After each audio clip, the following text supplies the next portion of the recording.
Question number 17 यहाँ पे हमें ट्रायल बैलेंस दिया हुआ है श्री राकेश का, जिसके बेसिस पे हमको फाइनल अकाउंट बनाना है।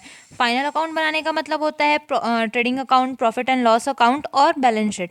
तो यहाँ पे सबसे पहले हमें ये देखते हुए चलना होगा सब में कि कौन सी चीज़ें ट्रेडिंग में आएंगी, कौन सा पीएल में आएगा और कौन सा बैलेंस शीट में आएगा। तो यहाँ पे परचेस और सेल्स दिया हुआ है। परचेस है 62,000 का, सेल्स है 1,20,000 का, ये हमारा ट्रेडिंग अकाउंट में आता है। फिर सेल्स और परचेस रिटर्न, तो हमारा सेल्स रिटर्न दिया है 17,000 का और परचेस रिटर्न दिया है 16,400 का। तो ये हमारा यही परचेस और सेल्स में से माइनस होकर के ट्रेडिंग में दिखाएगा। फिर वेजेस जो है वो 4,870 का दिया है, ये ट्रेडिंग में आएगा। सैलरी जो है 8,910 का दिया है, ये हमारा पीएल अकाउंट में आएगा। डेप्टर और क्रेडिटर, डेप्टर दिया है 21,000 का, क्रेडिटर दिया है 47,000 का, ये हमारा बैलेंस शीट में आएगा। इसके बाद कैरेज इनवर्ट दिया हुआ है हमारा 1,700 का, ये हमारा ट्रेडिंग अकाउंट में आएगा। मिसलेनियस एक्सपेंसेस दिया हुआ है ये 980 का, ये हमारा पीएल अकाउंट में आएगा। डिस्काउंट पीएल में आएगा 350 रुपये का, ये डिस्काउंट रिसीव है डेबिट वाला। और क्रेडिट साइड पे जो है वो डेबिट साइड पे जो है वो डिस्काउंट पेबल है, यानी कि ये डेबिट साइड पे आएगा पीएल के, लेकिन जो क्रेडिट साइड पे दिया हुआ है ये पीएल अकाउंट के क्रेडिट साइड पे रिसीव समझ करके लिखा जाएगा। इसके बाद लैंड एंड बिल्डिंग दिया हुआ है 57,000 का, मशीनरी दिया है 33,000 का और कैश एट बैंक दिया हुआ है 24,820 का। ये सारी चीज़ें जो है हमारी बैलेंस शीट में आएगी एसेट साइड पे। इसके बाद ड्राइंग्स दिया हुआ है और कैपिटल दिया है, तो ड्राइंग्स जो है वो 70,000 का दिया है और कैपिटल जो है 80,000 का। तो हम लाइबिलिटी साइड पे बैलेंस शीट में 80,000 में से 17,000 माइनस करके दिखाएंगे। इसके बाद अर्न इनकम दिया हुआ है 2,500 का, तो अर्न जो होता है वो हमारा लाइबिलिटी साइड पे आता है, तो इसे हम लाइबिलिटी साइड पे शो करेंगे। फिर क्लोजिंग स्टॉक दिया हुआ है 2,500 का, तो क्लोजिंग स्टॉक दिया हुआ है हमारा 20,720 का, जो कि हमारा एसेट साइड पे आएगा। आउटस्टैंडिंग एक्सपेंसेस दिया हुआ है 500 रुपये का, जो हमारा लाइबिलिटी साइड पे आएगा। इसके बाद हमारा इनपुट सीजीएसटी और एसजीएसटी दिया है 1,800 रुपये का, और आउटपुट सीजीएसटी और एसजीएसटी दिया हुआ है हमारा 3,200 रुपये का। तो इसके लिए हमारा सॉल्यूशन होगा, तो सबसे पहले हम trading and profit and loss account बनाएंगे, जिसमें हमको डेबिट साइड पे परचेस लिखना होगा 62,000 का, जिसमें से परचेस रिटर्न हमारा दिया हुआ था 16,400 का, उसे माइनस करके दिखाएंगे तो 45,600 आएगा। वेजेस दिया हुआ था 4,870 का, कैरेज इनवर्ट दिया हुआ था 1,750 का। इसके बाद सेल्स दिया हुआ था हमारा 1,20,000 का, रिटर्न दिया हुआ था 17,000 का, माइनस करेंगे तो आ जाएगा 1,03,000। इसका टोटल तो यही होगा। अब इधर पे अपन 45,600, 4,870 और 1,750 ये तीनों को जोड़ करके 1,03,000 से माइनस करेंगे तो 50,780 ये हमारा ग्रॉस प्रॉफिट आएगा। इसके बाद हमको यहाँ पे सैलरी दिया हुआ था 8,910, मिसलेनियस एक्सपेंसेस हमको दिया था 980 का, डिस्काउंट दिया था 350 रुपये का। और यहाँ पे जो हमको ग्रॉस प्रॉफिट हुआ था उसको हम कैरी डाउन करते हैं, तो ग्रॉस प्रॉफिट जो हमको हुआ था वो था 50,780 का, और डिस्काउंट रिसीव हमको दिया हुआ था 200 रुपये का।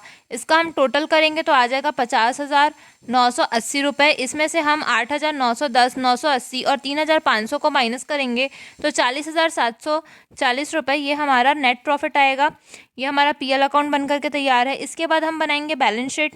बैलेंस शीट के लिए फॉर्मेट होता है लाइबिलिटी अमाउंट, एसेट अमाउंट का। सबसे पहले हम लैंड एंड बिल्डिंग हमको दिया हुआ था 57,000 का, मशीनरी दिया था 33,000 का, स्टॉक दिया था 20,720 का, डेप्टर दिया था 21,000 का, कैश एट बैंक दिया था 24,820 का। ये सबका टोटल करेंगे तो 1,56,540 आएगा। इसके बाद यहाँ पे हमको कैपिटल दिया हुआ था 80,000 का, उसमें नेट प्रॉफिट प्लस करेंगे 40,740 का, तो 1,20,740 आएगा। इसमें से ड्राइंग 17,000 माइनस करेंगे तो 1,03,740 हमारा आएगा। इसके बाद अर्न एंड इनकम जो था उसको लिखेंगे 2,500 का, फिर आउटस्टैंडिंग एक्सपेंसेस लिखेंगे 500 का, क्रेडिटर लिखेंगे 47,000 का। अब यहाँ पे हमें देखना होगा, क्योंकि हमको इनपुट जीएसटी और आउटपुट जीएसटी दिया हुआ था, तो यहाँ पे जब हम यहाँ पे दोनों इनपुट सीजीएसटी और एसजीएसटी को टोटल करेंगे तो ये हमारा आएगा 3,600 का, लेकिन जब अपन दोनों आउटपुट जीएसटी को प्लस करेंगे तो आएगा 6,400 का। ये वाला 6,400 का आएगा इन दोनों को प्लस करने से। तो क्योंकि आउटपुट जीएसटी हमारा ज़्यादा है, और कितना ज़्यादा है तो 6,400 में से जब हम 3,600 को माइनस करेंगे तो बैलेंस बचेगा 2,800 का। मतलब कि ये जो आउटपुट जीएसटी है वो कितने से ज़्यादा है हमारा 2,800 से। तो आउटपुट जीएसटी जो होता है वो लाइबिलिटी साइड पे लिखा आता है, और जो इनपुट होता है वो एसेट साइड पे। तो क्योंकि हमारा भी आउटपुट जीएसटी ज़्यादा है तो हम लाइबिलिटी साइड पे लिखेंगे। Output GST 2,800। अब इसका टोटल करेंगे तो आ जाएगा 1,56,540। तो हमारा क्योंकि बैलेंस शीट का टोटल बराबर है, इसका मतलब हमारा आंसर सही है। क्वेश्चन नंबर 20, यहाँ पे 1 अप्रैल 2020 को हमको प्रोविज़न फॉर डाउटफुल डेब्ट बिजनेस का दिया हुआ था। 1 अप्रैल को दिया है, यानी कि ये ओपनिंग बैलेंस है 4,900 रुपये डाउटफुल बैड डेब्ट का। इसके बाद यहाँ पे हमको बैड डेब्ट बता दिया है 2020-21 के लिए 5,750 रुपये, मतलब ये ओल्ड बैड डेब्ट है। इसके बाद 31 मार्च 2021 को हमको 1,42,300 का डेप्टर बता दिया है कि डेटर हमारा कितना था, और इसके ऊपर हमको 5% से बैड डेब्ट भी कैलकुलेट करना है, फिर से प्रोविज़न करना है मतलब बैड डेब्ट के लिए। तो यहाँ पे हमको जर्नल एंट्री करना है, फिर लेज़र अकाउंट बनाना है, और लेज़र में हमें प्रोविज़न फॉर बैड डेब्ट और डाउटफुल डेब्ट बनाना है, और प्रॉफिट एंड लॉस अकाउंट बनाना है, और बैलेंस शीट बनाना है। तो इसके लिए सॉल्यूशन होगा, सबसे पहले हम प्रोविज़न फॉर बैड डेब्ट सबसे पहले हम प्रोविज़न फॉर बैड और डाउटफुल डेब्ट्स का बनाएंगे। इसके लिए हमारा फॉर्मेट होगा date particular JF amount, date particular JF amount. हम सबसे पहले ओपनिंग बैड डेब्ट लिखेंगे, ओपनिंग बैलेंस जो कि दिया हुआ था हमको 4,900 का। इसके बाद हम जो ओल्ड बैड डेब्ट हमको दिया हुआ था 5,750 का, उसे लिखेंगे, यानी कि ये हमारा क्लोजिंग बैड डेब्ट था। उसके बाद फिर हम इसके ऊपर जो 5% कैलकुलेट करना है बोला था, यानी कि ये जो 1,42,300 है, इसके ऊपर 5% से क्रिएट करना है बोला है ना, तो 1,42,300 का 5% निकालेंगे तो हमारा यहाँ पे बैड डेप्ट आ जाएगा 7,115 रुपये। इसे हम टू बैलेंस कैरी डाउन करके लिखेंगे। इन दोनों को हम जोड़ेंगे तो आएगा 12,865, जिसमें से हम 4,900 माइनस करेंगे तो हमारा बैलेंस आएगा 7,965, जो कि हम प्रॉफिट एंड लॉस अकाउंट में ट्रांसफ़र करेंगे।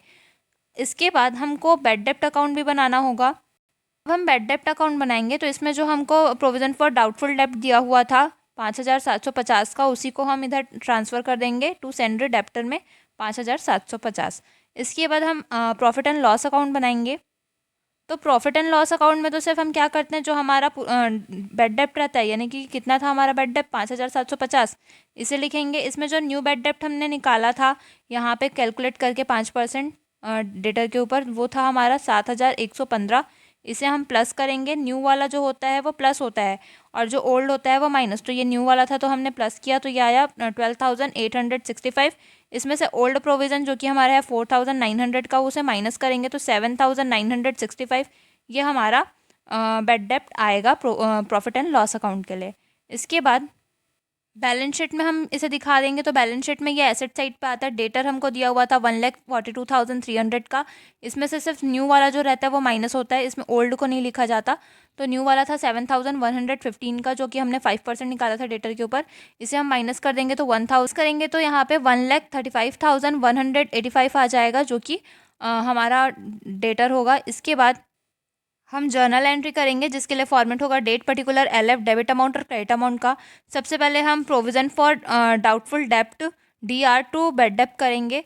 तो हमको जो प्रोविज़न के लिए दिया हुआ था क्लोजिंग बैड डेप्ट, वो था हमारा 5,750 का, उसे हमने लिखा। इसके बाद जो हमको प्रोविज़न फॉर बैड डेप्ट अकाउंट बनाने के टाइम पे जो ये हमारा बैलेंसिंग फिगर आया था, जो हमने प्रॉफिट एंड लॉस अकाउंट में ट्रांसफ़र किया था 7,965 रुपये, उसकी एंट्री हमको करना है। तो क्योंकि यहाँ पे जो बैड डेप्ट अकाउंट है वो क्या हुआ है, क्रेडिट हुआ है, क्रेडिट साइड पे आया है। तो यहाँ पे हम प्रोविज़न फॉर बैड डेप्ट को क्रेडिट में लिखेंगे और इसको हम ट्रांसफ़र कहाँ कर रहे हैं, प्रॉफिट एंड लॉस में। तो हम यहाँ पे profit and loss account DR to provision for bad डेप्ट करेंगे, और ये हमारा 7,965 का था, इसलिए ये अमाउंट हम यहाँ पे लिखेंगे। यही हमारा सॉल्यूशन होगा।